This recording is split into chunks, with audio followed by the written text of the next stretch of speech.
Hola a todas y todos. Este primer material surge a partir del ejercicio de diálogo que sostuvimos el jueves pasado, en, en el cual yo les propuse como ejercicio desarrollar unos diarios de campo que nos permitiesen, uno, hacer explícita y de alguna manera sistematizar a partir de que ustedes se indaguen a sí mismos con respecto a su posición, a sus nociones, sus categorías, sus conceptos sobre la sociedad en general, sobre la antropología como campo de aplicación o campo de desarrollo de sus indagaciones y preocupaciones académicas. Y dos, ya un ejercicio de observación hacia la realidad, hacia lo que está ocurriendo, que nos permitiese conjugar esas dos reflexiones de cómo entiendo yo la sociedad y qué está ocurriendo en la sociedad en términos de contrastarlas, es decir, de si mi posición frente a la sociedad se está ratificando a partir de lo que está ocurriendo o por el contrario la sociedad me está interpelando y me está indicando que mis valoraciones y mis nociones eh, no son precisas o son falsas o son limitadas para poder comprender adecuadamente el fenómeno. Si estos dos ejercicios, estas, digamos, dos dimensiones de lo que esperamos desarrollar con el diario de campo, también van a dar cuenta de cómo cada una y cada uno hace o podría hacer antropología, ¿sí? Que creo que está en términos de las preocupaciones, si se quiere, éticas, que el momento nos deriva como investigadores y como científicos sociales y particularmente como antropólogas o como antropólogos, ¿sí? Cuando hablábamos del ejercicio se hacía una pregunta sobre cómo construir un problema, ¿sí? Y me parece que esta pregunta da lugar a proponer unas reflexiones que nos ayuden a ese primer nivel del ejercicio y ese nivel de la indagación propia de cómo entendemos la sociedad que esperamos poder desarrollar durante este tiempo en sus diarios de campo, ¿sí? Entonces, voy a trabajar este tema en este material. Vamos a hacer otro material para problematizar una reflexión que se hacía sobre el diario como un lugar de privilegio, ¿sí? Que de alguna manera esta reflexión nos permitirá, al problematizarla, entrar a revisar cómo entendemos también el diario y cuál ha sido la representación social del diario que de alguna manera también se nos ha transmitido en los ejercicios de formación en antropología particularmente. Pero eh, volviendo al tema del problema, yo parto de una premisa y es que la construcción de un problema de investigación presupone teoría, ¿sí? Y voy a hablar de teoría a un nivel muy general, ¿sí? No voy a hablar de teoría, o mejor, voy a intentar proponer una idea de teoría que no sea excluyente eh, de aspectos que pueden considerarse desde otras visiones no teóricos, para dar lugar a la reflexión que ustedes van a hacer como una reflexión teórica, ¿sí? Si bien esa reflexión no es una condición para desarrollarla que apele o que tome una decisión en términos de adscribirse a determinada escuela de pensamiento antropológico o a determinada teoría social, en el caso de las teorías más generales, sino más bien indagar las nociones que ustedes tienen hasta el momento, que han construido, que han refinado, ¿sí?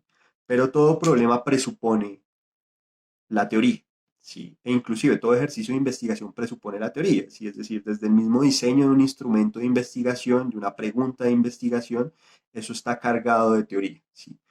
Actuar de otro modo podría derivar en ejercicios de especulación que finalmente no aportan, que finalmente no logran captar el fenómeno social que nos interesa eh, trabajar como investigadores, independientemente del alcance que le demos a nuestro ejercicio de investigación. Eso lo vamos a ver un poquitico más adelante, ¿sí? Pero volviendo a la idea de la teoría, eh, de alguna manera les propondría una idea de teoría como un sistema de códigos, de categorías que tienen una serie de relaciones entre sí y que intentan dar cuenta de la realidad o de un fenómeno. ¿Sí? Es una definición muy general de teoría, ¿sí? Como un sistema, insisto, de categorías, de conceptos, de códigos que establecen entre sí esas relaciones y esas relaciones derivarán en una jerarquía entre conceptos y entre categorías, es decir, hay conceptos, hay nociones más generales que abarcan eh, a su interior otros conceptos más concretos, más particulares y habrán algunos conceptos muy puntuales que inclusive podrán ser o podrán existir en fenómenos muy específicos, pero no podrán existir en otro tipo de fenómenos. ¿Sí? Es decir, por ejemplo, un concepto como los conceptos de don y de reciprocidad que aplicamos son conceptos que permiten una aplicación muy general a una gama muy amplia de fenómenos sociales, pero un concepto como el concepto de comunitas de Turner, ¿sí? Del estado liminal, de ese momento en el cual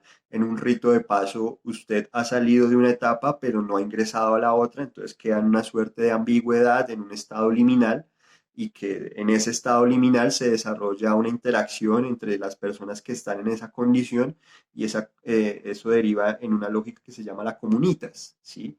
Para poner un ejemplo, cuando ustedes terminen su carrera, ustedes ya no son estudiantes activos, pero tampoco son egresados en ese periodo que está entre la finalización de materias y su ceremonia de grado. ¿Sí? Hay un rito de paso y ese rito de paso presupone una transición y esa transición los pone a ustedes en un estado liminal. ¿Sí?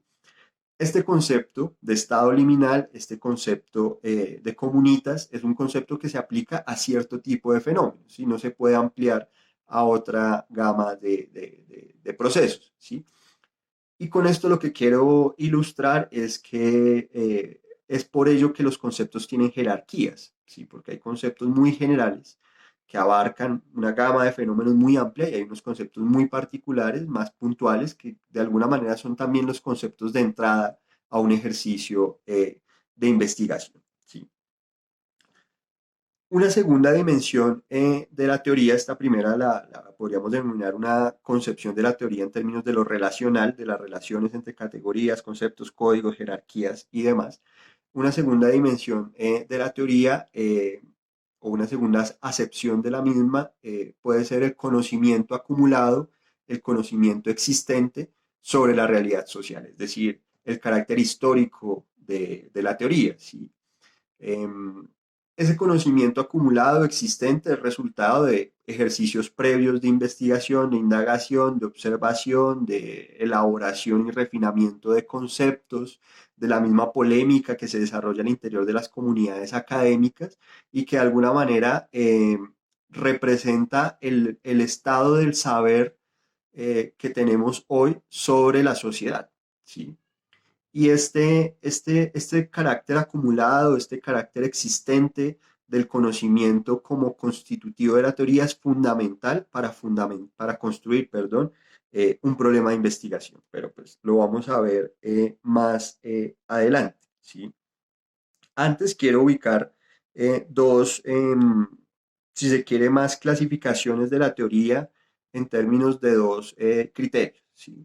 Un primer criterio tendrá que ver con cómo se aproxima o cómo se relaciona la teoría con la verdad, ¿sí? Y esto es un debate filosófico transversal al desarrollo de las ciencias en general, inclusive. En el caso de las ciencias sociales, podríamos proponer dos aproximaciones, dos grandes campos en los cuales la teoría se ubica con respecto al problema de la verdad. Y es uno, la teoría como o mejor, la teoría buscando la construcción de certezas, ¿sí?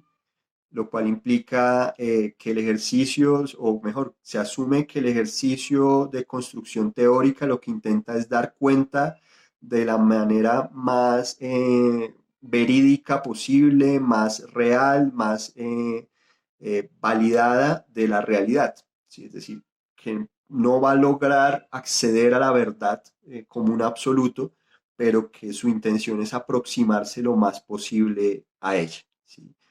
Y una segunda perspectiva que lo que va a plantear es que la intención de la teoría no es buscar la verdad, es más bien reducir la incertidumbre, es decir, la sociedad, la realidad social se nos manifiesta de una manera caótica, de una manera desordenada, de una manera, digamos, de golpe, eh, digámoslo, dispersa, ininteligible, y lo que busca la teoría es intentar dar orden y dar cuenta del sentido, del significado, de las relaciones entre los fenómenos de la realidad social, es decir, hacerla inteligible, presentarla de una manera, si quiere, más ordenada, para que pueda ser un poco más asequible a la sociedad mediante el ejercicio de investigación. ¿Sí? La segunda clasificación de la teoría en ciencias sociales que me parece importante proponerles tendrá que ver con los alcances de la teoría, es decir, ¿para qué se hace teoría? ¿Cuál es mi intención con ello? Y aquí habrían cuatro grandes finalidades, por decirlo así. Uno es que la teoría busca describir, relatar la realidad.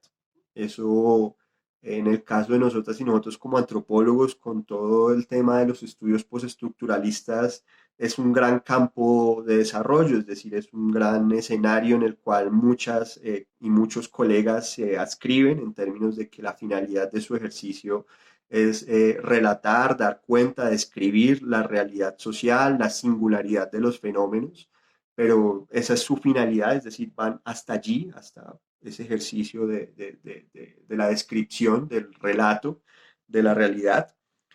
Una segunda dimensión que lo que busca es comprender, y por comprender, de alguna manera, estamos entendiendo un ejercicio de simplificar ese orden caótico, de presentarlo, o sea, de resultado del ejercicio de investigación, poder ver la realidad de una manera más ordenada, de una manera más coherente, de una manera más armónica, a como en la práctica sucede, que pues será abigarrada, será dispersa, será caótica, ¿sí?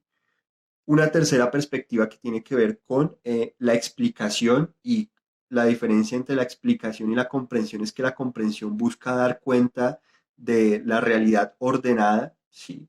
Mientras que la explicación busca dar cuenta también del origen de esa realidad, de las causalidades que hacen que la realidad emerja de ese modo, eh, es decir, de cómo la realidad se desarrolló, y eso implica un ejercicio más, digámoslo, más ambicioso en términos de la elaboración y del pensar el fenómeno o el conjunto de fenómenos que estamos investigando. Y una última categoría o clase de perspectiva teórica en términos de su finalidad tendrá que ver con la transformación, ¿sí? Es decir, que la finalidad de la teoría es impactar, intervenir la realidad, ¿sí? Aquí, cuando hablamos de transformación, no nos referimos a una transformación, o mejor, a la idea de la transformación política únicamente, ¿sí? Estamos hablando de la transformación como un impacto esperado, un impacto controlado que yo espero generar a partir de el desarrollo de mi investigación y el desarrollo teórico que esa investigación me permite generar, ¿sí? Es decir, aquí estamos hablando desde ejercicios de validación o de evaluación de políticas públicas, por ejemplo, ¿sí? Que se hacen en el marco de la misma institucionalidad y que buscan reproducirla, pero también intervenirla a partir de los resultados de esta evaluación, ¿sí? O pues ya perspectivas mucho más cercanas al ejercicio de investigación militante, como en el caso, por ejemplo, de las teorías marxistas, que pues su concepto de transformación tendrá que ver con el ejercicio, con el desarrollo de una revolución que transforme las condiciones sociales, políticas, culturales, e ideológicas de una sociedad en un momento determinado. ¿Sí? Volviendo, o digamos, para hacer una suerte de síntesis, podríamos decir que la teoría, como les propongo entenderla, nos deriva en tres cosas. ¿Sí?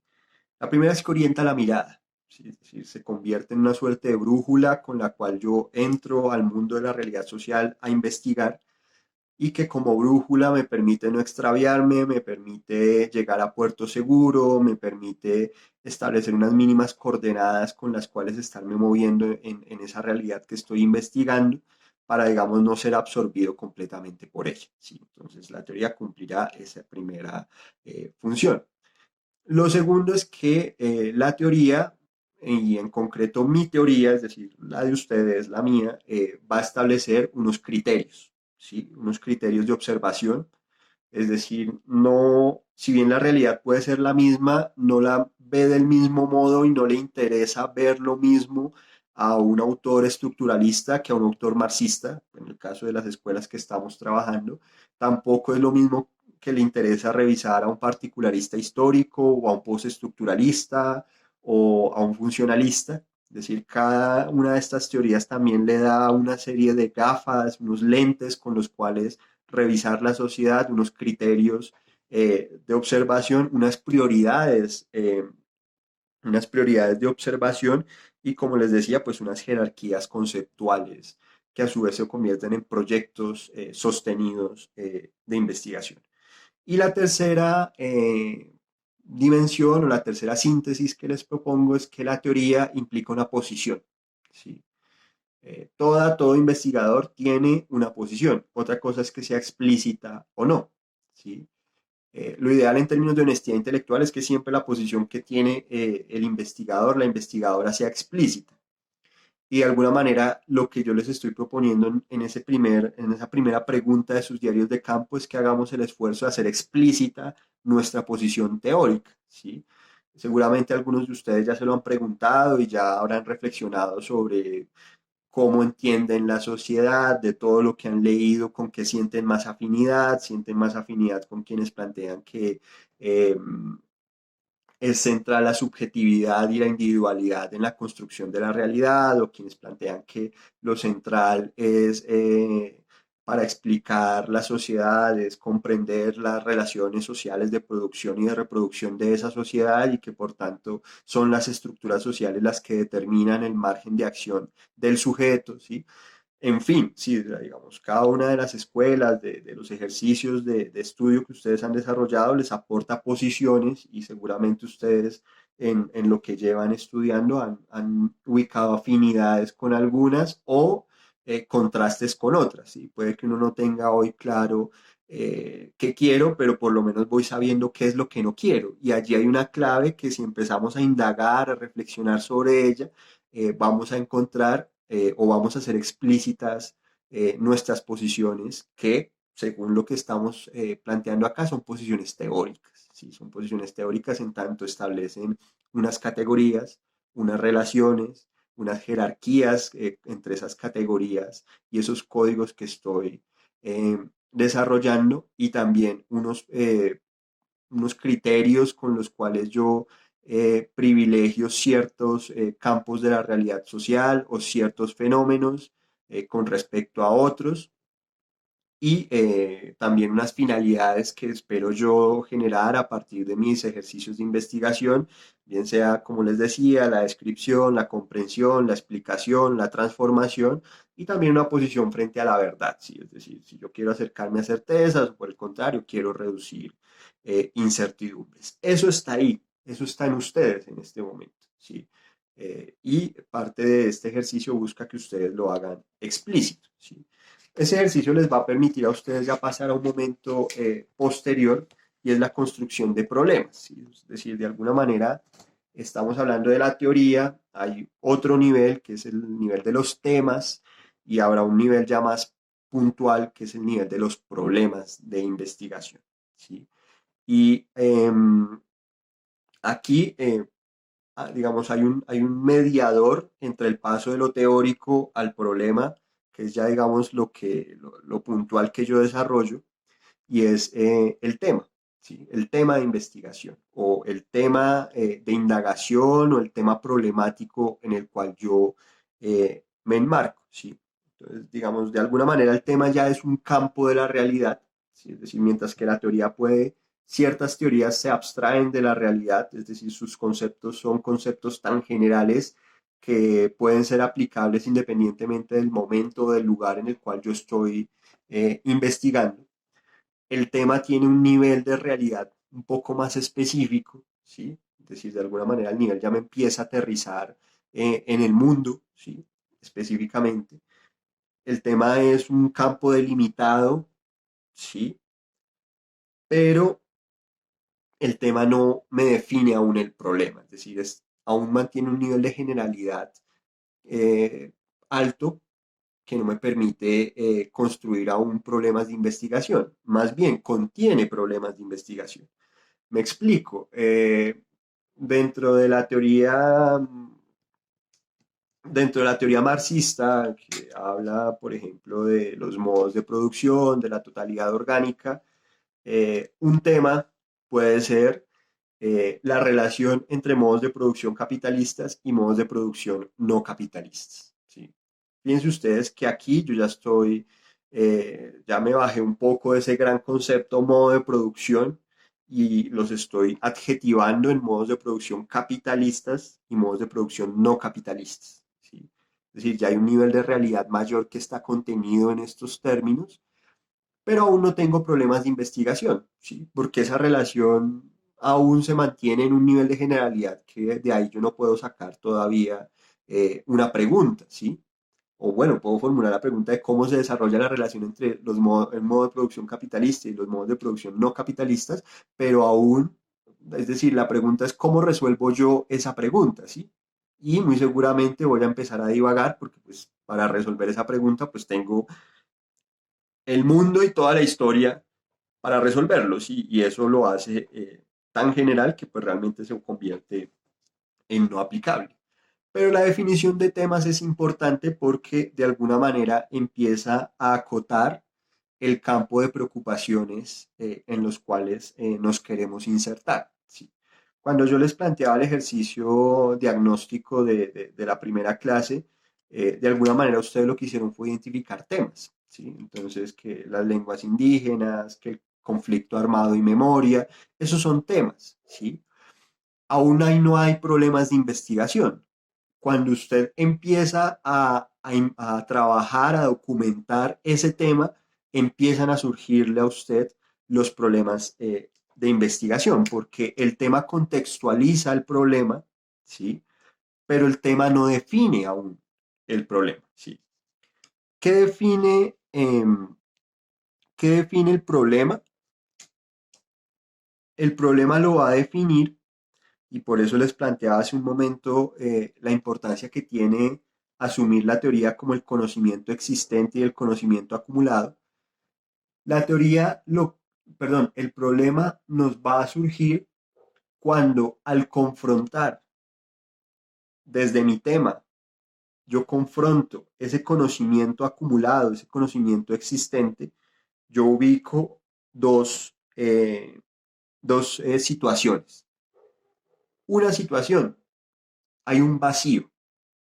Es decir, hay algo que no ha sido investigado, hay algo que no ha sido interpelado, hay una dimensión de la realidad que nadie en toda la historia, en todo ese conocimiento acumulado, nadie ha trabajado eso. ¿Sí? Y ahí me surge un problema de investigación. O la otra opción es, ya ha sido trabajado, pero me parece que las maneras, las soluciones, la forma en la que ha sido abordado es insuficiente y se puede hacer desde otra perspectiva que o bien la complemente o bien supere ese ejercicio de investigación. ¿Sí? Digamos, en el caso del problema de investigación como un vacío del conocimiento, digamos, yo les pongo un ejemplo, pues desde mi trayectoria.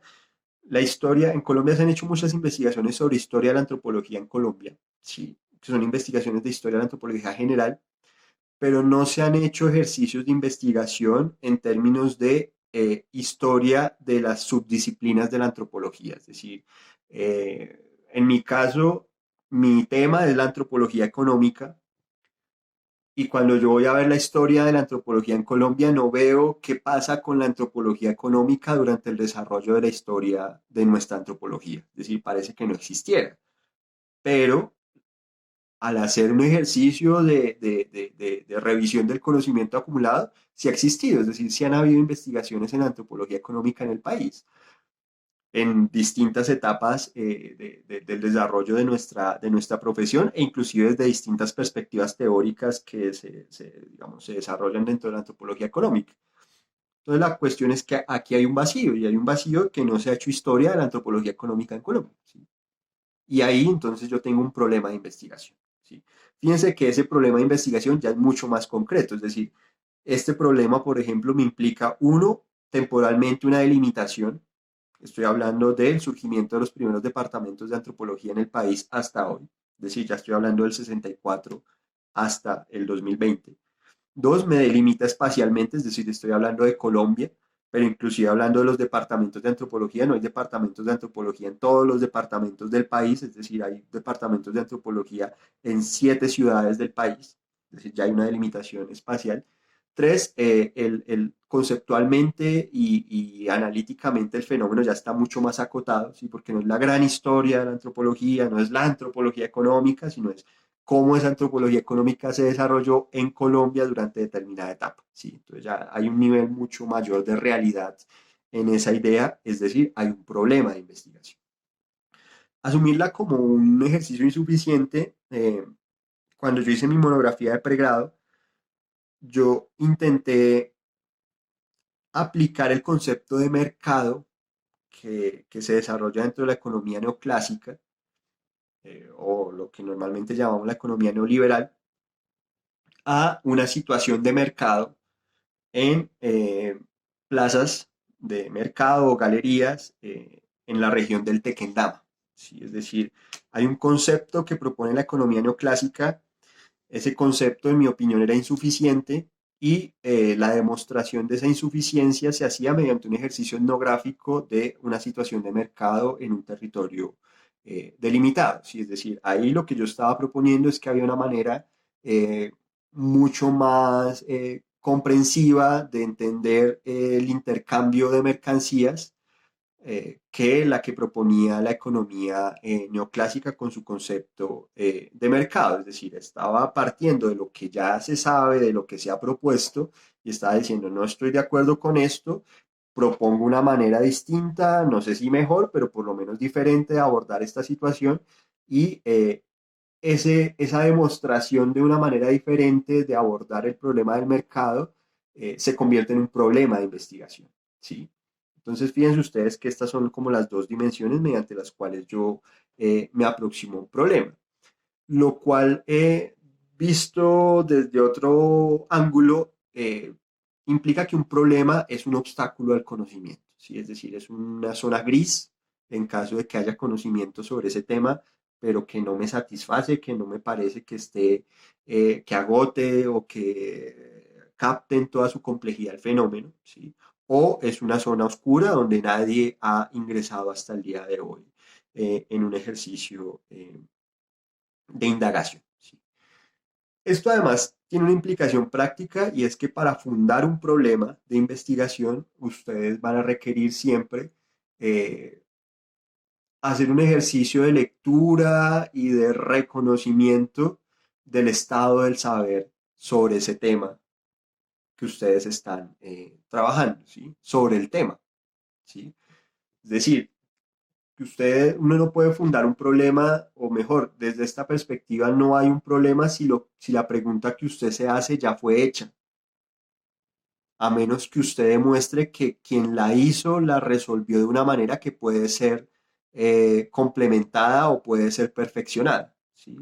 De otro modo, usted va a hacerse una pregunta que ya se ha hecho miles de veces, que se ha resuelto miles de veces, y de alguna manera usted, de una manera caprichosa, se metió otra vez a resolverla, desconociendo todo el conocimiento acumulado que hay sobre eso, y al final puede que sus resultados no representen un aporte al conocimiento, porque puede que usted termine ratificando cosas que ya alguien había dicho, o por el contrario, termine más perdido que al desconocer, si se quiere, esas coordenadas que arrojan otras investigaciones en ese mismo campo de acción. Por eso es que ese tema de los antecedentes eh, se convierte en central a la hora de construir nuestras indagaciones, ¿sí? E inclusive hasta el mismo ejercicio de revisión de antecedentes a veces nos va ayudando a ir ubicando o a ir depurando más lo que serían nuestros problemas de investigación, ¿sí? Eh, para ponerles de nuevo un ejemplo, cuando yo formulé mi tesis de maestría, mi proyecto de tesis de maestría, realmente el proyecto surgió fue de hacer una revisión de antecedentes, ¿sí? Es decir, estaba revisando antecedentes de antropología económica en Colombia y al estarlos consultando, al estar, digamos, reseñando los distintos textos, revisando las fuentes, me di cuenta que tenía ese problema y era que no tenía una síntesis, no tenía un análisis histórico de cómo se habían desarrollado las investigaciones en antropología económica, pero que esa situación no la podía resolver, o mejor, no podía resolver mi problema en lo que iba a ser mi primer problema de investigación si antes no resolvía esta situación de cuál ha sido el desarrollo de la antropología económica en Colombia. ¿Sí? Es decir, también los problemas de investigación se conectan entre sí y también tienden a establecer ciertas jerarquías que tienen que ver con lo teórico. ¿Sí? Y es que desde mi posición teórica, si yo no determino el contexto histórico, no puedo avanzar. ¿Sí? Es un poco simplificando la perspectiva marxista en términos del desarrollo conceptual y de la crítica de la crítica. ¿Sí? Ergo, si yo no puedo o si yo no logro acceder a una trayectoria histórica de la antropología económica, no puedo con fundamentación proponer una agenda de investigación en la antropología económica a futuro, porque no estoy sabiendo qué se ha investigado.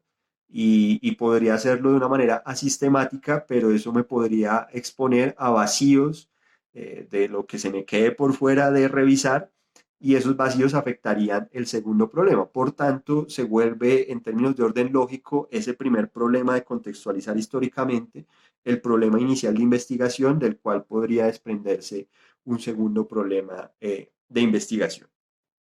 ¿Cómo se empiezan a establecer las relaciones entre esos problemas de investigación? O sea, cuando yo, a medida que me voy fundamentando, a medida que voy teorizando, que voy revisando el estado actual del conocimiento en mi tema, yo también voy ubicando nuevas y nuevas y nuevas preguntas, ¿sí? Y esa agenda de preguntas, yo les voy introduciendo un orden y las voy desarrollando porque no las puedo hacer todas de golpe. Eh, eso ese orden entre problemas de investigación es parte de lo que yo puedo resolver si llevo un diario. ¿Sí? Y es lo que vamos a reflexionar en el otro material desde la perspectiva de Mills, que plantea que el diario no se circunscribe al ejercicio meramente de observación o empírico, sino que por el contrario el diario también tiene un lugar en la construcción teórica y ya también con Clifford y con Gertz hablaremos que el diario también se vuelve un lugar personal del investigador o de la investigadora consigo mismo y con un reconocimiento de sí como parte de los componentes que convergen en un proceso de construcción eh, de conocimiento. ¿Sí? Eso, digamos, hasta aquí habríamos entonces ofrecido algunas ideas de cómo construir nuestro problema de investigación, entendiéndolo como una dimensión de la indagación ya muy específica, muy delimitada, que ubica un vacío o un aspecto insuficiente del conocimiento a partir del conocimiento que existe, que el problema de investigación se enmarca en un tema que lo contiene, que lo contextualiza, que de alguna manera eh, lo pone al lado de otros problemas dentro de una gama de fenómenos que constituyen el tema y que a su vez el tema se desprende o es una subregión de la teoría como esa perspectiva ya mucho más general, que busca dar cuenta de la realidad social, que tiene un carácter histórico, que tiene un carácter relacional, que orienta nuestra mirada, que implica una posición frente a la sociedad y que de alguna manera también es alimentada o sí, es alimentada por el desarrollo de problemas de investigación. Es decir, aquí hay una dialéctica entre la teoría y el problema, y es que si bien la teoría es muy general, el problema es muy específico, es mediante el desarrollo del problema y su especificidad que yo alimento la teoría en su generalidad, así como la teoría en su generalidad me permite construir el problema en su particularidad. Dejaríamos por ahí hasta ahora y ya nos veremos ahorita para empezar a trabajar el diario de campo, las representaciones del diario de campo y el papel que éste juega en la construcción del conocimiento.